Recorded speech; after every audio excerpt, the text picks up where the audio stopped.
আমরা ভোর 5টার সময় তো উঠেছিলাম, এসে একটু ঘুমিয়ে নিয়েছি। ঘুম থেকে উঠে ব্রেকফাস্ট করেছি।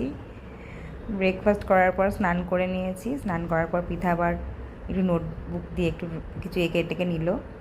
এবার লাঞ্চ টাইম হয়ে গেছে, আমরা চলে যাচ্ছি নিচে খেতে।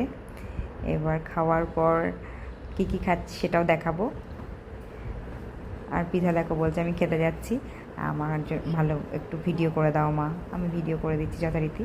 খাবার আসবে আমাদের, আমি আর পিঠা খাবারের জন্য ওয়েট করছি। আমার হাজব্যান্ড খাবার আনতে গেছে। এবার আমাদের মেনুতে সেদিন দুপুরবেলা কী কী ছিল একটু দেখিয়ে দিই সবাইকে। আমরা সেদিন ভেবেছিলাম নিরামিষই খাবো, কিন্তু আমার হাজব্যান্ড বলছে নিরামিষ খাবে তাহলে একটু মাছ ভাজা অন্তত নিয়ে নাও। তো আমি আর পিঠা মাছ ভাজাও নিয়েছিলাম।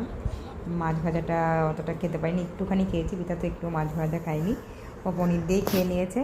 তারপরে আমরা আবার যাব, গিয়ে মানে ঘুমের ঘাটতিটা যাচ্ছে না। সে ভোর 3:30টায় ওঠা।